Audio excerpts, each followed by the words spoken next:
جب تم سے کوئی شخص بات کر رہا ہو اور بات کرتے کرتے وہ دائیں بائیں دیکھے تو فرمایا اس کا مطلب یہ ہے کہ وہ بات امانت ہے، تم نے اس کو آگے بیان نہیں کرنا، چونکہ وہ دائیں بائیں اس لیے دیکھ رہا ہے کہ کوئی اور تو نہیں سن رہا۔ تو پھر اس کا مطلب کیا ہوا؟ یعنی اگر کوئی بندہ روٹین سے بات کر رہا ہے تو لہجے میں آہستہ ہو جاتا ہے، تو پھر بھی یہ اس بات کا اشارہ ہے کہ وہ اس بات کو راز رکھنا چاہ رہا ہے۔ دیواروں کو بھی کان ہوتے ہیں تو وہ ذرا آہستہ بول رہا ہے، اور وہ بات کرنے سے قبل دائیں بائیں دیکھتا ہے کہ کوئی اور تو نہیں سن رہا، تو وہ آپ سے کر رہا ہے، تو اس نے یہ آپ کو کہا نہیں کہ یہ راز ہے۔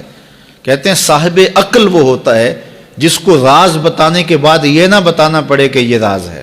اس میں اتنی عقل تو ہو نا، اتنا تو فہم ہو نا کہ راز بتائیں اور پھر بتائیں کہ یہ راز رکھنے والی چیز ہے۔ تو رازدار ایسا ہونا چاہیے کہ جس کو راز بتانے کے بعد یہ بتانا نہ پڑے کہ یہ راز ہے اور یہ راز نہیں ہے۔ تو بہرحال وہ کچھ اشارے ہوتے ہیں جو عاقل سمجھتا ہے، اور یہ کوالٹی اور یہ خوبی اور یہ وصف ہم میں سے ہر شخص کے اندر موجود ہونا چاہیے۔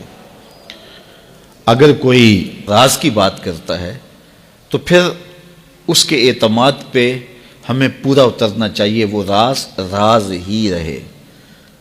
اور بندہ کہتا ہے کہ میں یہ راز کسی اپنے رازدان کو بتاؤں گا، تو پھر اس کے بھی تو اپنے رازدان ہوتے ہیں نا۔ وہ کیا کسی نے کہا تھا، بلیا یاراں نو راز نہ دسیں، یاراں دے بھی یار ہوندے نہیں۔ تو پھر یاروں کے بھی آگے یار ہوتے ہیں، پھر ان کے بھی آگے پھر راز تو ہوتا ہی نہیں ہے، پھر تو وہ پھیلتا چلا جاتا ہے۔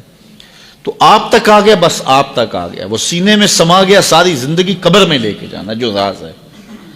تو اب بعض کا ایسا ہوتا ہے کہ کوئی شخص اس کو راز سمجھ رہا ہوتا ہے، آپ کے نزدیک وہ بڑی بات نہیں ہوتی، اور آپ اس کو آگے روایت کر دیتے ہیں۔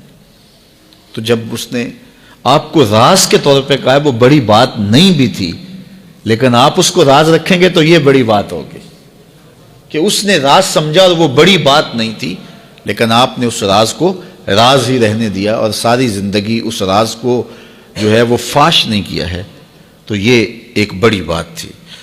تو یہ حضور علیہ الصلوۃ والسلام کا فرمان ہماری اخلاقی قدروں اور ہماری زندگی کی خوبصورتیوں کی ضمانت ہے کہ جب کوئی شخص تم سے بات کرے اور بات کرتے ہوئے دائیں بائیں دیکھے تو تم اس کو راز سمجھو، اور وہ تمہارے پاس اس کی امانت ہے، تو امانت کے اندر خیانت نہیں کرنی چاہیے۔